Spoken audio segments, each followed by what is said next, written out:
Hello and welcome back to my Silent Hill retrospective, where we're finally taking a look at the last game in the series developed by the original creators of the franchise, Team Silent. Despite the fourth entry being made by the same team that made the original 3 games though, it seems not that many people have played this one, and not many people talk about it either. It's not even included in the Silent Hill HD collection, which strangely opted to only remaster Silent Hill 2 and 3. So it seems not even Konami wants to acknowledge this game's existence. Today though, we're gonna break that tradition and dive deep into the world of Silent Hill 4 The Room and find out why nobody seems to care about this one. Let's go.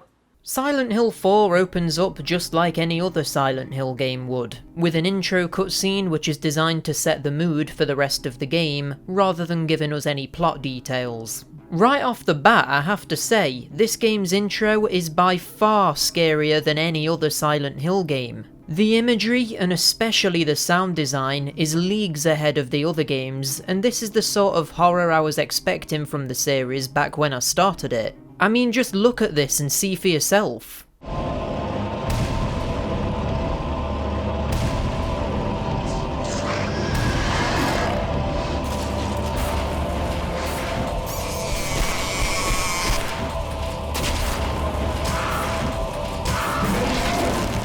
Pretty creepy, right? Almost as creepy as Silent Hill Scary Shaky-itis, which by the way, I am still dealing with. What? Are you expecting Something interesting to point out before we dive into the gameplay is that the separate difficulties for the combat and the puzzles has actually been removed. This was something I praised in Silent Hill 2 and 3 because it allowed you to customise your experience, which increased accessibility depending on your skill level with these types of games. While it's a shame that this is removed in Silent Hill 4 and replaced with a more standard difficulty setting like the one we saw in Silent Hill 1, there is actually a good reason for the removal of this that we'll get into later. For now though, let's actually begin playing. The Silent Hill games always have really memorable intro sequences, so I'm excited to see what the 4th game has in store for us. The game opens with a wall of text explaining that Henry Townsend, the player character, lives in an apartment and has been living a fairly standard life. But 5 days ago he began having a reoccurring dream, and when he woke from it, he found that he was trapped inside of his apartment. After this, the game then begins and we find ourselves controlling Henry from a first-person perspective, something which is brand new for a Silent Hill game. Now, the first thing you'll probably notice here isn't the weird rusty room you've woken up in, but it'll be the wonky controls. Games from this era and before typically hadn't quite worked out a consistent control scheme for first-person movement. It wasn't like it is today, where you always use the left stick to move forward, backwards and strafe, and the right stick to look around. Luckily for us though, Silent Hill 4 has customizable controls, and we can change them to feel identical to a modern day first-person game. So I would highly recommend that you do this as soon as you start playing. I was really worried at first that I was going to have a bad time with this, but luckily the crisis was averted. Now though, we can focus on the actual game. We're exploring Henry's apartment, with us being able to interact with certain objects to hear his inner thoughts about them and walk around. Beyond that, there's very little for us to do, so we leave the bedroom and head into the living room and kitchen area. Things clearly aren't right, and after a while of exploring, a cutscene begins and we see the walls crack around us as a zombified man drops out of the wall and approaches us, seemingly killing us. That's when the opening credits play and give us a walkthrough of the apartment as the staff members' names appear. Whoa, that was a very different opening for a Silent Hill game. It was way more about just taking in the atmosphere, as opposed to combat or anything else like that. Plus the fact it's from a first-person perspective is a bit disorientating, considering that the other games have all been third-person. It instantly makes us start asking questions about the game's format, and on top of that, the plot setup here is really interesting too. We're trapped in this apartment, but how and why? This is one of the main reasons that you're going to want to see this game through to the end. It's at this point that we're properly introduced to Henry, and this is where one of my main criticisms of the game lies. Henry is such a boring main character, and it doesn't help that his voice acting is delivered in such a monotone way either. It's like he's just not realistically reacting to anything, and we don't ever really get to learn anything about his personality. This is particularly strange considering that Silent Hill 3's main character was by far the most developed and likeable. So it kinda feels like they took a few steps backwards in this area. Oh man.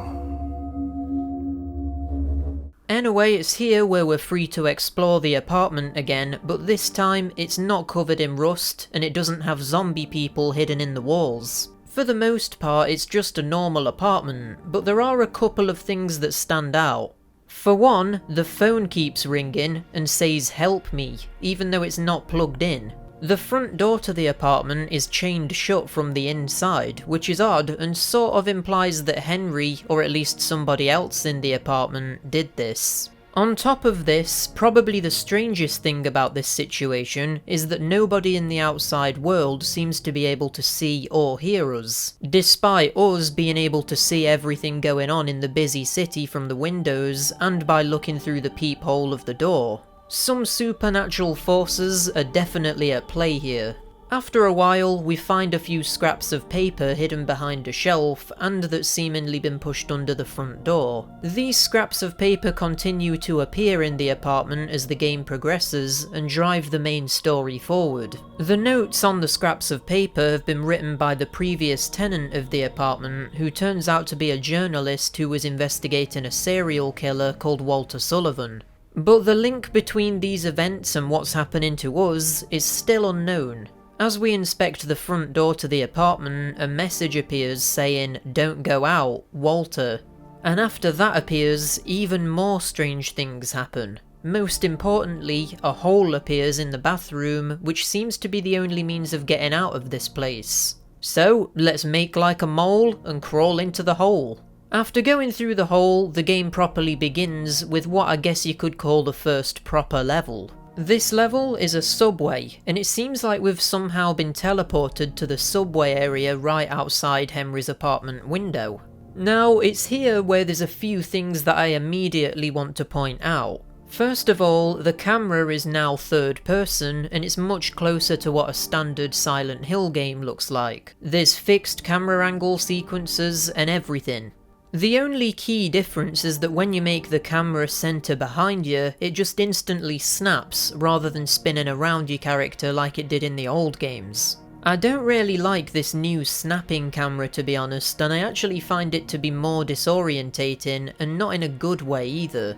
It just ends up looking a little bit jarring whenever you want to move the camera to see where you're going. The second thing to point out is that tank controls are completely absent from this game. Instead, opting to just use full 3D movement, which is mapped to the left stick. This allows you to move a lot quicker, and it feels a lot smoother and modern too. One criticism about this that I know a lot of people would make is that with the game using typical 3D controls, whenever the camera angle changes, you'll need to move the left stick in a new direction to simply walk forward. This is a valid complaint and is a major issue with the Resident Evil 1 remake. But here in Silent Hill 4, I actually think these new controls feel pretty good.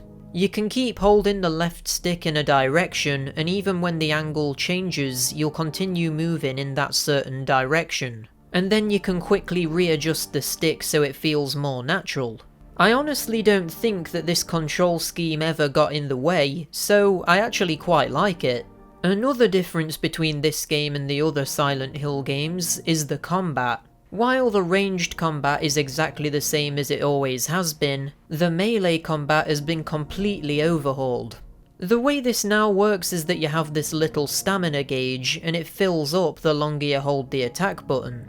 Then if you release the button before the gauge is full, you perform a light attack, and holding it all the way will unleash a heavy attack. This basically makes it so that you can't just spam heavy attacks, which was the go-to strategy in the previous games.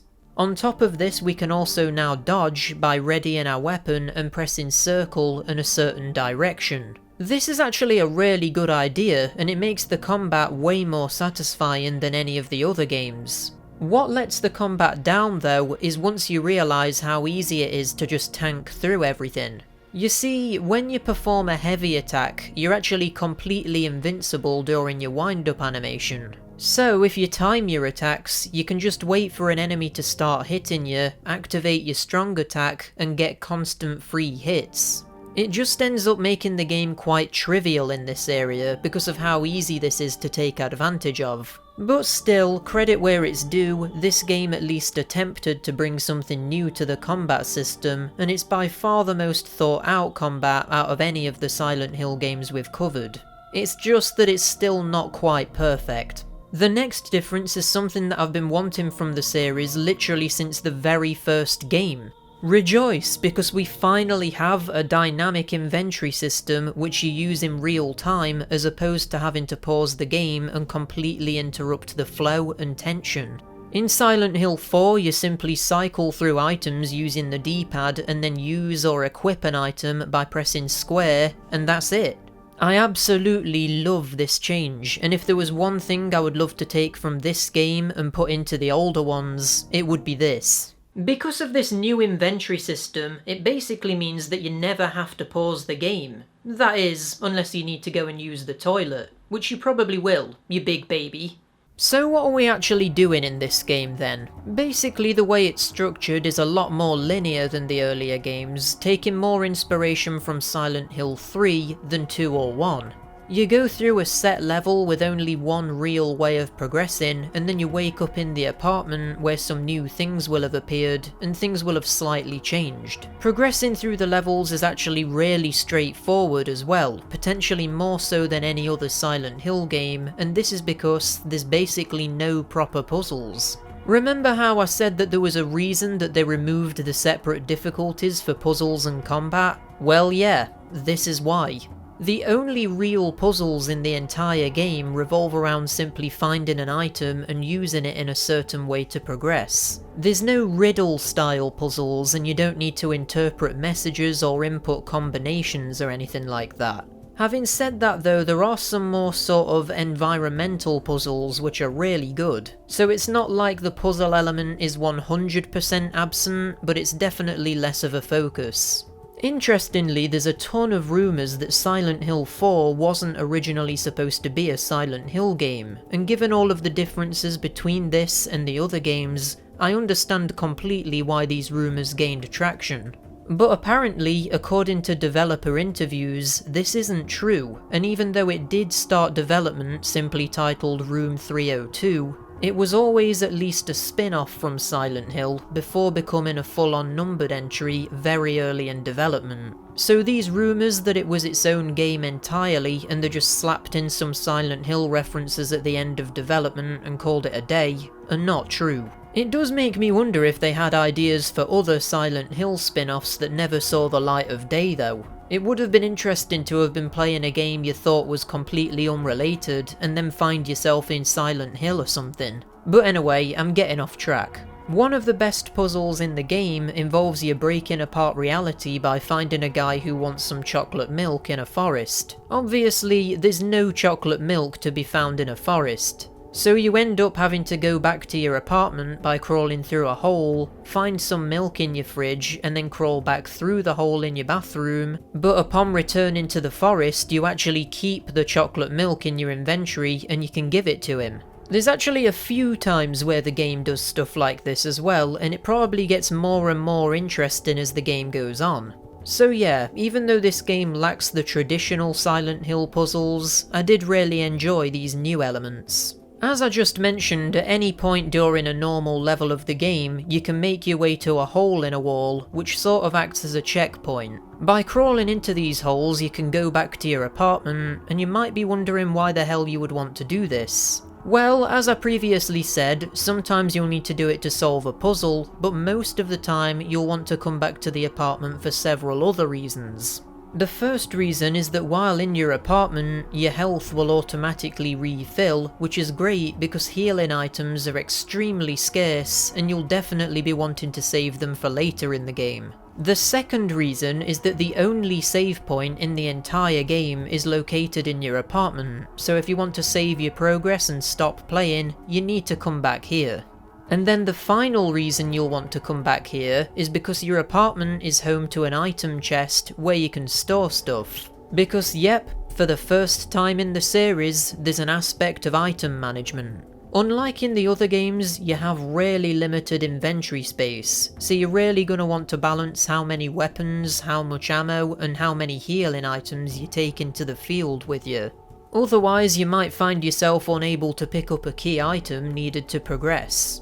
I know for a fact that a lot of people have complained about this aspect of the game, viewing it as a waste of time making you constantly go back to the apartment. But I actually quite like this. It makes the apartment feel like a safe space, while still maintaining a degree of mystery due to you not knowing exactly what to expect when you re-enter it.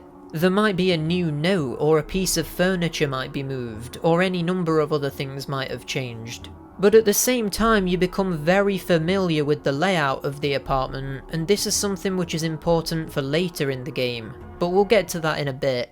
Another interesting difference between Silent Hill 4 and the earlier games in the series is that this is the only one that was given an age rating of 18 here in the UK. I believe I know why this is. There's some scenes later in the game that are potentially a little bit more graphic than anything we'd previously seen in the series. But it's interesting how not even Silent Hill 2 was given an age rating of 18, and yet this game was. Now let's talk about these enemy designs. While some of them are fairly standard and kinda familiar, like these dog enemies which have been present in several Silent Hill games in the past, there's some others here which are top tier Silent Hill enemies. The twin victims, for example, are extremely creepy and can be seen in the distance just pointing at you before you get closer and they start running around. Then there's the gumheads, which are these monkey-like monsters that grunt and run around and can be difficult to predict. And then finally we have the patients, which would probably be among the scariest monsters, with them being these tall, deformed humans who wield weapons and just look a bit scary, to be honest. But the thing that stops these creatures from being all that spooky is that they let out a stupid burp every time you hit them. This kinda turns them into a walking joke, and I couldn't help but not take them seriously after this.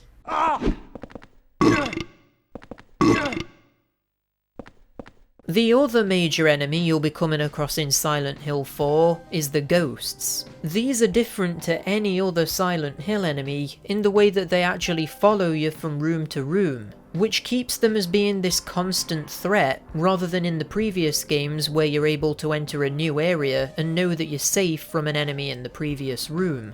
The ghosts are also interesting in the way that they actually can't be killed. Not only can you not kill them, but they also deal damage to us over time if we get too close to them. This means that these enemies are by far the biggest threat in the entire game, but luckily we are given some items to defend ourselves with. One of these is the Sword of Obedience, which you can stab into a ghost which has been knocked to the floor with normal attacks, and it will hold them in place for the remainder of the game, basically removing them as a threat. These sword items are extremely rare though, so they need to be used very sparingly. The other ghost effective weapon you get is the Silver Bullet, which will instantly down any ghost you shoot with it, temporarily disabling it and also allowing you to easily pin it down with a sword if you need to. I would show footage of me shooting one of these, but I actually never ended up using them, so apologies for that. Beyond these items though, you're completely defenseless against the ghosts, which makes it quite tense when one appears. The one annoying thing about these enemies is that the game features a few of these really tight areas, and if a ghost follows you into one, it can be extremely difficult to get past them. Despite being a ghost, they're actually considered solid entities, so you can't just run through them. So you can find yourself in a situation where your health gets drained completely and you get stuck not being able to get past them. Outside of this though, the ghosts are a pretty good enemy and they mix up the gameplay quite a lot, being less about just fighting them and more so about running away. It's a nice change of pace.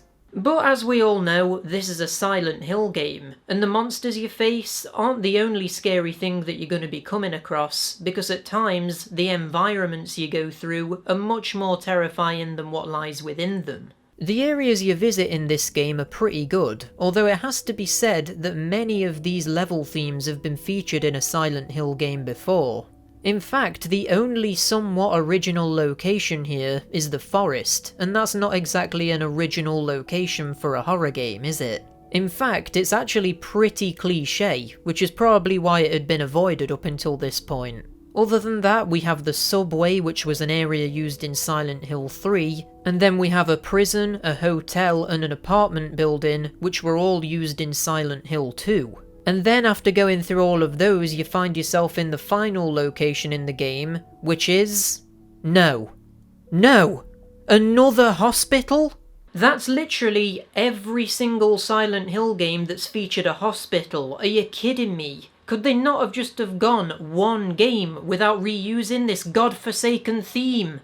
What I will say though is that despite the themes here all being featured in previous games, they actually do stand out on their own because they're used in vastly different ways. The hospital actually stands out as one of the best areas of the entire game, mostly because it has by far the creepiest moment in the normal levels. There's this huge corridor with absolutely loads of doors to enter, and what's in these rooms is actually randomized with every playthrough, meaning that you don't ever know what's gonna be in each door you enter. There's lots of crazy stuff that goes on here, but the thing that caught me massively off guard was this bit where you enter this inconspicuous room, and as you walk forward, the camera angle changes to reveal a massive face with twitching eyes staring at you. I think this is the first time that I've legitimately jumped at a Silent Hill game, and there's not even a sound effect or anything, it just happens. So big props to catching me off guard like that. So yeah, even though we've seen all of these level themes in previous games, I do have to admit that they feel very distinct in Silent Hill 4. And it wasn't until I reflected on the game after playing it that I even noticed that there wasn't any unique themes. So I don't really think this is a big issue at all. Still, it would have been nice to have gone somewhere brand new, especially considering that we aren't actually in Silent Hill itself. Which actually brings me on nicely to my next point. When do we go to the town of Silent Hill in this game? Well, the easy answer to that question is that we don't. Yeah, this is a Silent Hill game where you never actually go to Silent Hill. It's a bit strange, but it's yet another way that this game sort of catches you off guard and subverts what you expect from a Silent Hill game. It's not like the events in the game have nothing to do with the town of Silent Hill though, and you do at one point find yourself on the very outskirts of the town, which must be to the east or west of Toluca Lake. The reason I say this is that it can't be the north or south, because the north was in Silent Hill 1 and the south was in Silent Hill 2 and 3. So based on this we can sort of estimate where we are in relation to the actual town of Silent Hill. We never get a map of the town though, so accurate placement is impossible, unless there was some detail I missed which gives away the location. Come to think of it, we never actually get a torch or a radio item in this game either. And while there are maps to all of the levels, they're all hand-drawn, and we don't find them as actual items. This is just another way that Silent Hill 4 feels different to the others. It's at this point that I'm going to start the spoiler section of the video, because not only are we going to be talking about some of the story details that happen later in the game, but also some of the gameplay changes that happen as well. I feel like this kind of thing is better experienced firsthand by playing the game for yourself, so if you want to avoid this spoiler section in the video, go to the time that's on the screen now. For anyone else though, let's go ahead and talk about the spoilers. As I said near the start of this video, the story of Silent Hill 4 is actually one of the main driving forces that make you want to finish it. I actually think this game has by far the most interesting concept out of any of the Silent Hill games, even though it's also potentially far more simple than some of them. So the story here plays out like this. Every time you enter a level, you're introduced to a new character. They mostly help you to get through the levels, but when completing the area, the person you're with will always die in mysterious ways. The first person you meet, Cynthia, will be found bleeding to death on the floor after seemingly being attacked by an unseen person. The second ally, Jasper, will be set on fire and burnt alive. Andrew is drowned and Richard is electrocuted. All pretty disturbing deaths, to be honest, and this is probably the reason the game received an age rating of 18. Because I would probably say that nothing quite this violent happens in any of the other games. Something interesting to point out here is that at the start of the game, the levels you enter by going into the hole in your bathroom are stated to be dreams. However, when these people die in the dream world, they die in reality too. This is confirmed by radio broadcasts which play in the apartment, but also by the fact that when Cynthia dies, it happens in the subway right outside your bedroom window. And after waking up after you've finished the first level, you can see ambulances and police cars arrive on the scene and carry a body out of there. It's actually quite disturbing, and I love the way that the apartment world and the dream world interconnect like this. So remember how you've been finding notes in your apartment which detail the killings of Walter Sullivan? Well, it turns out that Walter is behind all of these new deaths too, and he's killing people from beyond the grave in order to complete a ritual called the 21 Sacraments. And it turns out that the purpose of this big ritual is to reawaken Walter's lost mother, who he believes is the literal apartment room that Henry is staying in. Yeah, this guy's nuts. After finishing every level of the game and having all of the characters you've met die on you, you don't really know very much about what's going on still. And that's when you learn that you're only halfway through and you now have to go back and replay every level. But while doing so, you uncover new details that weren't there before, which gives greater context to what Walter is trying to do. The second part of the game is also different to the first because you aren't alone. Just like the Maria section from Silent Hill 2, Silent Hill 4 features an escort mission. Only this time it's not just a mission and it's 50% of the entire game.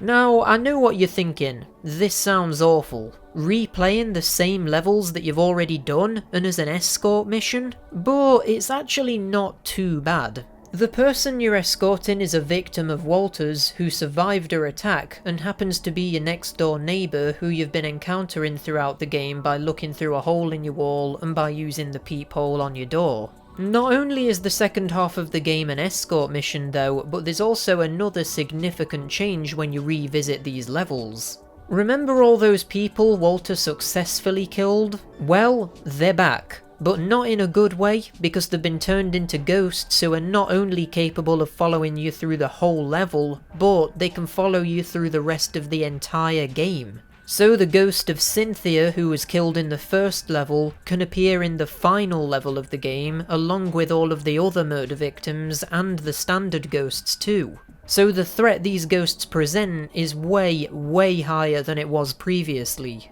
Also, remember how the apartment is treated as this safe haven where you can relax and heal up and save your progress? Well, at the halfway point of the game, this also completely changes. You wake up in the apartment and you're no longer automatically healed. As you progress, you also find that strange things are happening in the apartment too, referred to as hauntings. These start off small, things like a clock spinning out of control, the windows slamming open and shut, and stuff like that. But eventually they spiral and become far more menacing. A clone of yourself is seen from the peephole of your room, zombified and bleeding, staring straight into your soul. A wall is covered in horrific dolls which twitch uncontrollably. The phone in your bedroom will start telling you that it's always watching you. And worst of all, a horrible zombie ghost will crawl out of the wall in an attempt to enter your reality. What makes this worse is that just like the ghost enemies, if you go near any of these hauntings, you'll begin to lose health. So the one safe space in the entire game becomes one of the scariest places due to how unpredictable it is. I didn't even come across some of the other hauntings you can experience in the game, and one of them I never saw is potentially one of the scariest too. But I won't go into that because it's better you just play it for yourself. But yeah, these hauntings are randomised, which makes every playthrough completely distinct, and also makes it so that you never know exactly what's going to happen. The fact that you absolutely need to return here in order to save the game and access the item chest is genius game design too, because you literally can't avoid returning here and it just fills you with dread every time. This is by far the scariest Silent Hill game outside of PT in my opinion, and it's all because of these sections. Speaking of which, it's super interesting to me how much of an influence on PT this game must have been. I mean, come on, it's from a first-person perspective, you're in a normal everyday environment, there's elements of returning to the same place over and over again but with details that are slightly different, there's writing on the walls that's been etched there, there's ghosts attempting to get you, there's a phone and a radio which leaves disturbing messages for you, the bathroom becomes covered in blood. There's so many parallels here that I refuse to believe that this is a coincidence. I mean, come on, the bathroom in Silent Hill 4 is almost a one-to-one replica of the bathroom from PT. The sink with the mirror, the toilet and the bath are all in the exact same positions. Maybe if Silent Hills would have ever come out, it would have used a similar concept to Silent Hill 4, with the first-person moments combined with the traditional third-person gameplay. Who knows? But what I do know is that this is such a well-executed concept. One of the hauntings in Silent Hill 4 involves having this floating head go past the window in your apartment, and I don't know if this is supposed to be considered odd, but this actually happens to me all the time. Hello. I'm not going to go into every little detail here, but basically after replaying all of the levels all over again, you eventually find a secret room in your apartment which you enter by breaking a wall. In this room is the corpse of Walter. You see, while trying to complete the 21 sacraments, which involves killing 21 different people, he also conducted another ritual in order to ascend from his physical body and create the dream worlds we've been going through all this time. Obviously this ritual involved him killing himself, which explains the corpse in the hidden room. Throughout the adventure, it's likely that your companion, called Eileen, will get hurt as she takes damage from all of the different monsters. And the more she takes damage, the more she becomes possessed. This possession doesn't really actually affect very much, and she can't actually die no matter how much damage she takes. And this is the main reason that I said earlier that this escort section isn't actually that bad.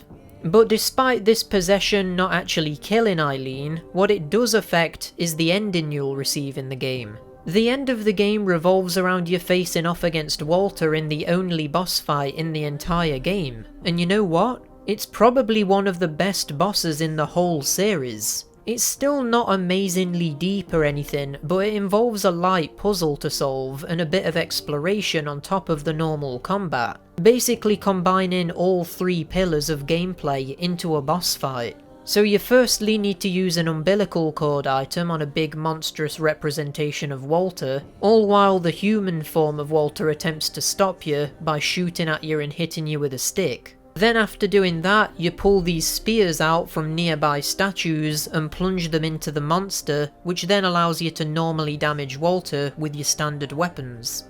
The ending you get is dependent on two things. Firstly, on whether or not Eileen dies in the final boss fight. She basically walks into a big pool of blood and drowns herself, and the more possessed she is at the end of the game, the quicker she walks into the pool. What I didn't know is that you can heal Eileen by using a candle item, so because I didn't know about this, I got her killed in my playthrough of the game. Then the second factor that affects the ending is how many of the hauntings in your apartment you got rid of. You can use the candles to rid these hauntings, or you can equip a medallion and stand near them to purify them. Again, I didn't know that the medallions did this, and I thought that they just allowed you to stop taking damage from the hauntings and the ghosts. So, I didn't do this either, resulting in me getting the worst possible ending in the game. So in this ending, Henry is seemingly possessed by Walter, and the game later reveals that Henry's body was found mutilated beyond recognition,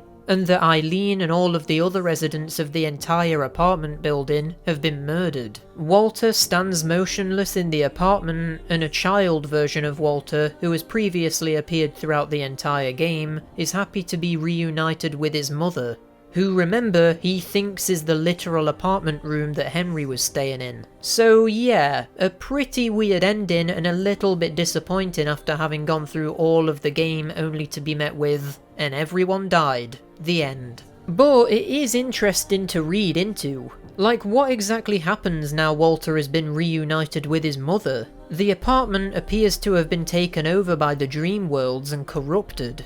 So will this corruption spread further into the world? I guess it doesn't really matter because this ending is probably the least likely to be canon. None of the Silent Hill games released after 4 reference the events of this ending, although to be fair, it could probably be argued that they don't reference the events of the good endings either. So I guess the whole thing is still somewhat debatable.